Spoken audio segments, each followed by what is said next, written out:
The Radio Memories Network is brought to you in part by Liberated Syndication, podcast publishing made easy, libsyn.com. That's LIBSYN.com. Wagons where? Wagons where? Wagons where?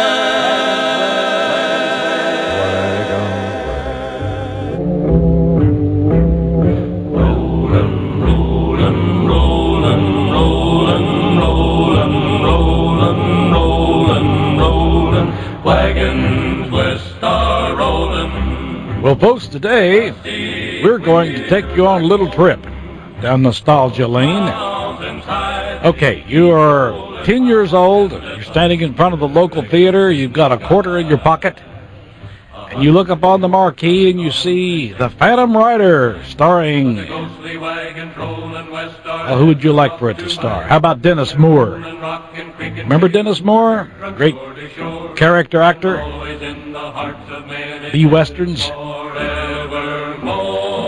Well, go ahead and get your popcorn for a dime and your drink. You still got a nickel left over. Here we go.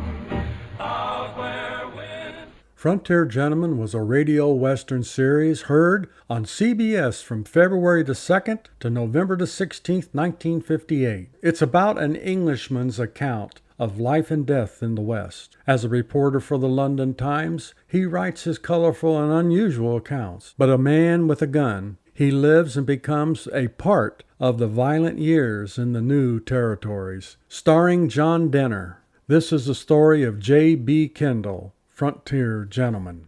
There's a town in Montana Territory, but it's against the law to carry a gun. The sheriff lives by this order, but because of it, other men can die.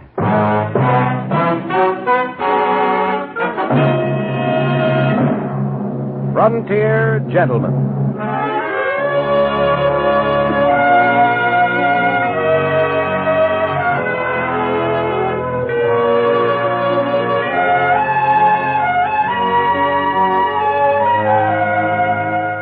Herewith, an Englishman's account of life and death in the West.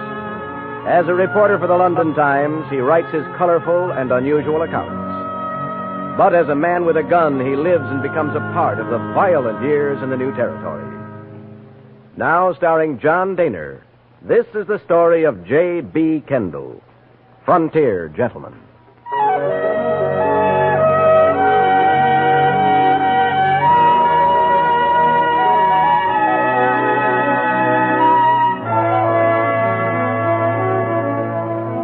The journey had taken 98 days from St. Louis. I had come by riverboat up the Missouri, the little stern wheeler climbing, churning, scuttling over 2,000 miles of sandbar and rapid. Then into the lonely wastes of another, swifter stream, the Yellowstone, until we finally docked at South Sunday in Montana Territory. My ticket had cost $300, which left me about $50 in my pocket, and the slim hope that there would be a letter at the express office with my remittance from England.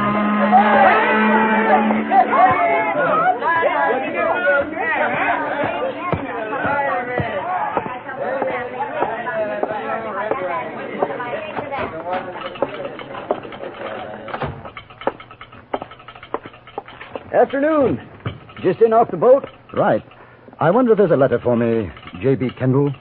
Kendall, any trouble on the way up? I hear the Sioux been kicking up their heels. Sitting bulls making big medicine again. Don't sound good. We didn't see any. Kendall, you English, ain't you? Yes. I figured by your talk. Don't see many of you in these parts. Nope. Nothing for you, mister. You're sure? It's rather important. From England? Nope. Nothing. Maybe tomorrow on the overland, though. They say, you planning to stay a while? I think so. Better get and register then. Register? Over to Sheriff Clanton's office. There's a notice on the wall, maybe missed your attention. All strangers to South Sunday will, within 1 hour of arrival, register at the office of the sheriff or be prosecuted. That's Clanton's orders. Surprised you missed the signs. They're all over. Thank you. Well, that's all right. Wouldn't want to see you in trouble. This ain't the healthiest town in the territory, not for strangers. Oh, any particular reason? What? Oh, excuse me. Afternoon, Mr. Farley. This here's Mr. Kendall, just off the boat. I was telling him about registering. Now, that's a good idea. Dick Farley is one of the sheriff's deputies. Helps keep South Sunday law-abiding. Big job. What's your business, Mr. Kendall? Oh, you might call me a jack of all trades. I might. I do a little writing for a London newspaper, you know. An Englishman's view of the Wild West, that sort of thing. We don't take to strangers. Oh, really? Shame. I've been looking forward to my visit. Yeah, well, now you've seen it. You know what it's like, so supposing you get yourself back on that boat and try up the line to Rosebud at Junction City, huh? I don't think so. Now, if you'll pardon me, I'll register at your office. You carrying a gun? No. Put your hands up. Over your head. Higher. Now, you hold it just like that. Just so. All right. That's your baggage? Yes. Pick it up. I beg your pardon. I said pick it up. Oh. All right, come on.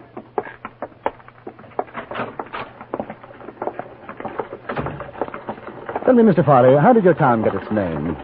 How should I know? Well, I thought you'd take an interest, just as a matter of pride. A civic pride. Mister, I don't like the way you talk or what you say, so you shut your mouth. Here? Well, inside.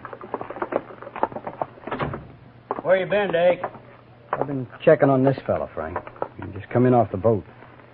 He says he's a writer at a newspaper in London or something. He ain't carrying nothing. I searched him. You're Sheriff Clanton? Yeah. J.B. Kendall. I understand I have to register. Yeah. A writer, huh?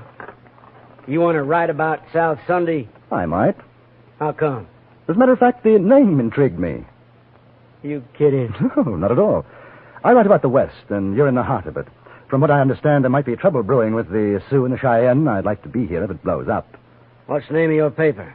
The London Times. You ever hear of it, Dake? No. Mister, all kinds come to these here parts. Now, I ain't exactly calling you a liar. It's quite all right. One can't be too careful. Here, my papers. J.B. Kendall. Very sudden. Yeah. London Times. That's what it says. Here, you see, Dake?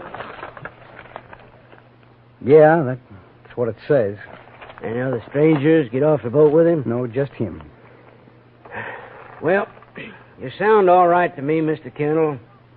Now, just you remember, I got a set of rules here. You live by them while you're here. You'll get along. That seems fair enough. No man, except them authorized by me, carries a gun in South Sunday. That way we don't get a bunch of crazy, liquored-up miners and the like shooting up the place. It seems the usual thing for a man to be armed in most places. It ain't usual here. It's against the law. Oh, I see. You got yourself fixed up at the hotel? No, not yet. Well, then you go on over to the Empire, Mr. Kendall. You tell them Frank Clanton send you. They'll take care of you. Very good of you. Dake, take a look at his baggage. Right. Well, you're going to search my luggage? That's right, mister. There are no guns in South Sunday, not worn or hidden. That's a law. I haven't got one. I sure am glad to hear it. I like a peaceable man. Yes, sir. A fella like you might think of settling down here in South Sunday. It's the quietest little town in Montana Territory. It's an opportunity for a man. Well, I'll keep it in mind, Mr. Clanton. There ain't nothing in his bags. Well, now, Mr. Kendall, you enjoy your stay here. Anything you want, you just ask me. And, I'd appreciate it, sir, if you put my name in your paper. Whatever you want to say is okay with me. My hotel room was a palace in comparison to the cabin on the riverboat. After cleaning up, I went downstairs to the saloon bar in the hotel, ordered a drink before dinner. The place was practically empty, but I wasn't alone for long. Hi. You're the English fella, aren't you? Kendall? Yes, that's right. I'm Lila. I work here. Frank Clanton said be nice to you. I'm being nice. You want to buy me a drink? It's on Frank. Oh, delighted. Bartender. Champagne, Harry. Yeah. Frank says it's not ladylike to drink whiskey. Hey, what'd you do to that man? I never seen him like this. He thinks I'm going to write about him for my paper. Are you? More than likely. You going to write about me, too? If you want me to. I'm Dake Farley's girl. Dake doesn't like you. He got mad when Frank said to be nice to you. Does everybody in South Sunday do what Clanton tells them to do? Sure. Why? Here's your drink. Oh. Well, good luck. Look here, Lila. What about Clanton? You seem like a nice fella. Don't ask questions. Well, what about you then? Me? What do you care? Where are you from? I was born in Ohio. Got married and came out west. 5 years back, my husband got killed in a gunfight. I don't know. I kind of drifted around. Ended up here, one place as good as the next. Is it? Yeah, I guess. What about you? Your home's in England, huh? It was. You one of them lords or dukes or something? No, not exactly. Married? No. Must be interesting traveling around, seeing new things. Oh, it has its advantages. But I suppose you'll be glad to get back home. Well, let's just say that one place is as good as the next. Oh. You can't go back, huh? Trouble? In a way. Look, your friend's just come in, Mr. Farley. Listen, you be careful with him. Dake can get awful mean. Doesn't he take orders from Clanton, too? Don't talk smart like that to him. It rouses him. Mr. Farley. Good evening. Would you join us? No. I just come to say don't you get no ideas about Lila. Now, what ideas do you think I'd have? I'm telling you. You're telling me what? Keep your hands off my girl, you understand? My dear fellow, I haven't touched your girl. The thought never entered my mind. We were just having that drink, Dake, like Clanton Lila, you said. keep out of this. Do you know that I find your manner toward this young lady rather offensive? Oh, you're just asking for trouble, aren't you? Not at all. Now, you think you can come in here with your fancy talk, your fancy ways, and make a fool out of me? Now, maybe Frank's a sucker, but not me. I don't like you. I don't trust you one bit. Mr. Farley, it couldn't be of less consequence. What do you think of me? He'll kill you just like shut up. Oh, that I don't stand for. Chum.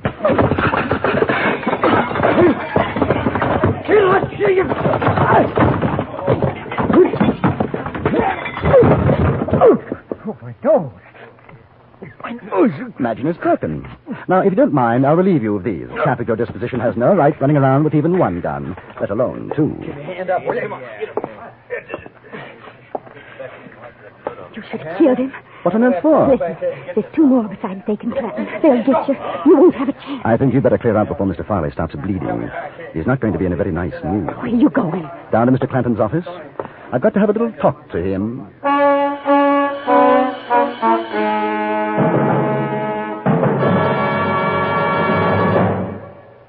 In a moment, we'll return to Frontier Gentleman. Who gets the last word? It all depends on who's playing CBS Radio's fascinating game Tuesday evening with Dr. Bergen Evans. A regular panel member is the witty and erudite John Mason Brown. Other guests vary from week to week. This Tuesday, they'll be Gary Moore and Lael Wertenbaker. These bright people take off from language questions sent in by listeners and cover all sorts of fascinating ground before one or another of them ultimately gives you the last word on the question. Get the last word this Tuesday when it comes to you over most of these same stations. And now we return you to Anthony Ellis's production of Frontier Gentleman.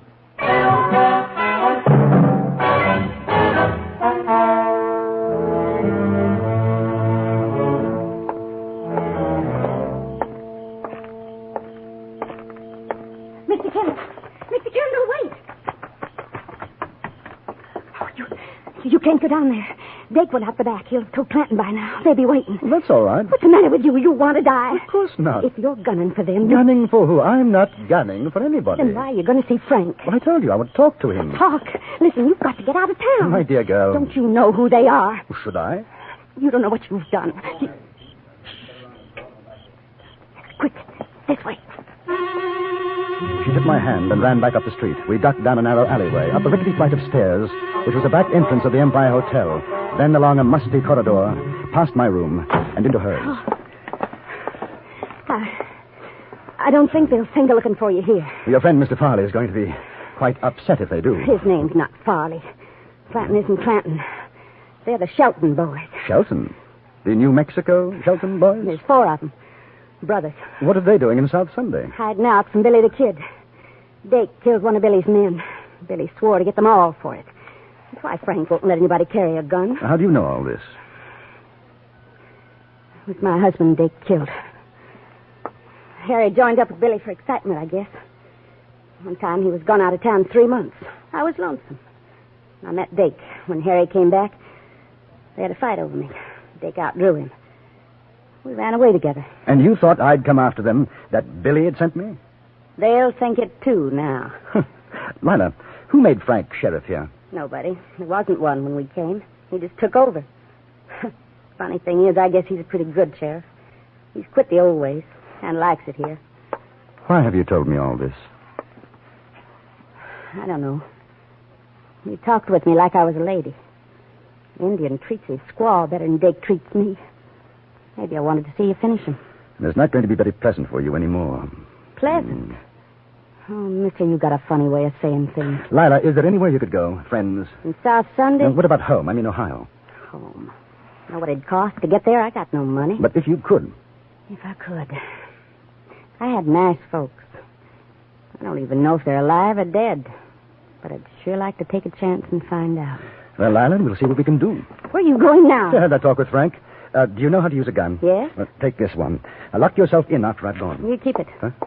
I've got a derringer. Oh, all right. Here. In case I have any trouble, it's only $50. I don't want your money. Well, at least you'll be able to get out of town. Now, take it. Watch yourself, will you? Dake's got a mean draw. I'll watch myself. The Shelton brothers and probably two of their chums were out looking for me now, and I was pretty certain of that. I was looking for them, too, but the advantage was on their side. The town was strange to me. So I went to the one place where I was fairly sure I'd be safe from a surprise attack.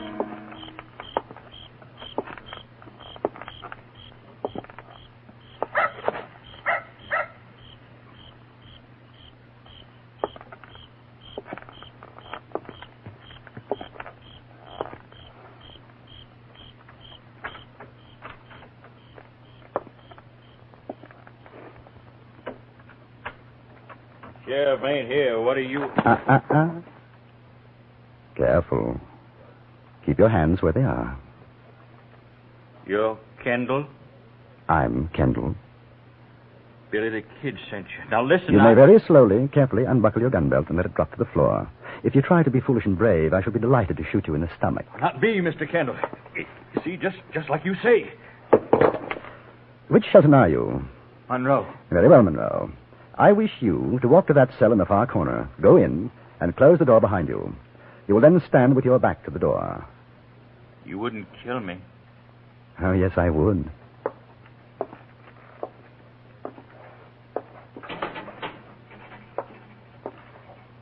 Close it, please. Good.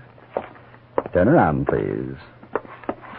Now, I'm going to gag you. In order to do so, I must put my guns away and use two hands. If by any chance your friends come in and you make an outcry while I'm doing this, I shall teach you a trick I learned in India. It feels something like this. Effective, don't you think? Yeah. Right.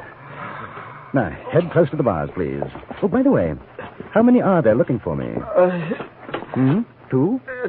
3. 3. There.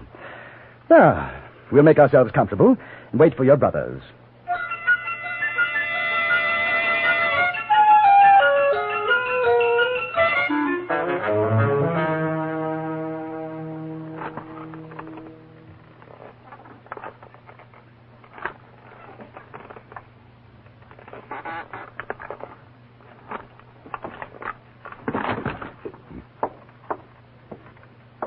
They're coming. Now remember what I told you, Monroe. Not a sound. Kendall! We know you're in there. Blast. Kendall! You hear me? Is there a back door? Come out with your hands up. Oh, we're coming in after you. Let's get that gag off. I can see I'm going to need you. What are you going to do? I'll probably have to end up killing you. Nothing personal, you understand. What do you say, Kendall? Out you come. Open the door and throw your guns out. I've got a much better idea. You open the door and throw your guns in. Monroe, are you in there? Tell him. Yeah, I'm in here, Frank. Kendall, you come on out. Maybe we can make a deal. You can keep your gun. I think it'd be safer if you came in without yours. We could rush you. You couldn't get all three of us. You have my permission. I don't know how your brother will feel about it. You want to tell him? Now, don't do anything crazy, Frank. He's got a gun at my head. He'll kill me. Frank! I hate to do this, but I'm afraid I don't believe you. No. Hey, Frank, he's going to shoot. You do what he says. All right. we'll open the door. Throw in our guns. You give us your word you won't shoot? Not unless you do.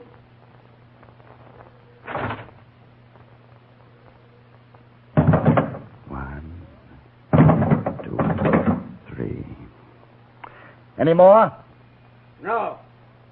We're coming in now. Well, a pleasant family reunion. The brothers Shelton. Keep your hands where I can see them, won't you? Now, look. Kid made a mistake about what happened down south. Dake didn't mean to kill Lila's husband, did you, Dake? I drew him, that's all. Yeah, that's the way it was. Lila knows it was a fair fight. She'll tell you. Speaking of Lila, I hope she's well. Oh, she's fine. Now, we got no fight with the kid or you. Now, why don't we all go on down to the saloon and have a drink, huh? Talk it over. Oh, me and my brothers have been living a nice, quiet life up here. We don't want to make no trouble. Get him, Dake! My arm! Frank! Completely dishonorable and most unwise. Frank! Any more hidden armaments? You going to kill us? It depends. Mr. Shelton, have you got $500? Yeah, I reckon so. Lila wants to go home. That's about what it'll cost. You have the money here. Yeah, I was going to say. Well, sure, she could take the boat out when it leaves in the morning. Ain't that so, Dave? Sure, she could. Get it.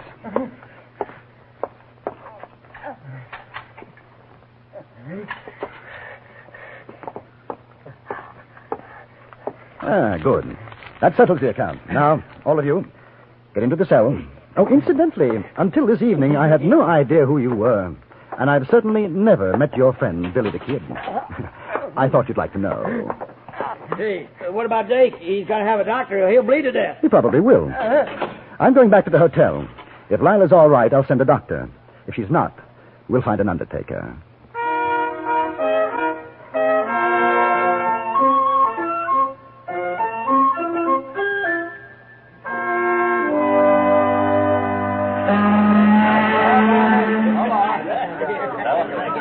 I want to thank you, Mr. Kendall. It's nothing, Lila. Good luck. You ever come Ohio way? You look me up. You hear?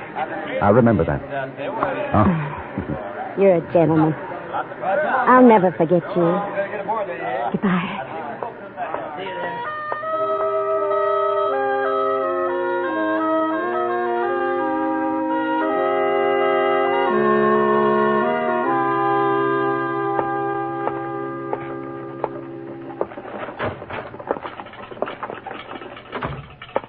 Morning, Mr. Kendall. Hear about the trouble last night? Yes. Sure must have been something. According to the sheriff, a whole gang rode in trying to shoot him up. A gang? Yep. 6 of them. Dake Farley got hit in the arm. Really? The sheriff ran him off, though. Marvelous. I'll have to mention that in my article to the London Times. Now, I wonder, has that letter from England arrived yet? No, I'm afraid not. Mail's already come in. Won't be any more till next week. Well, when it does come, perhaps you'll be kind enough to forward it to me. Sure. What address? In care of the Express Office. Rosebud, Montana Territory.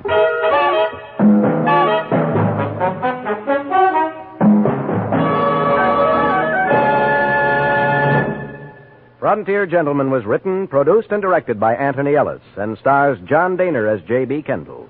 Featured in the cast were Jack Crucian, Virginia Gregg, Stacey Harris, Harry Bartell, and Barney Phillips. Music was composed and conducted by Jerry Goldsmith.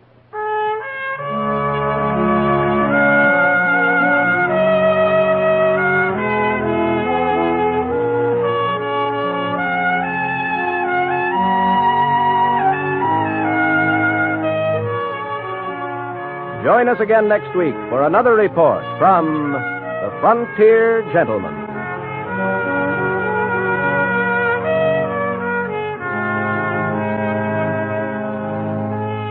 Johnny Jacobs speaking. This is the CBS Radio Network.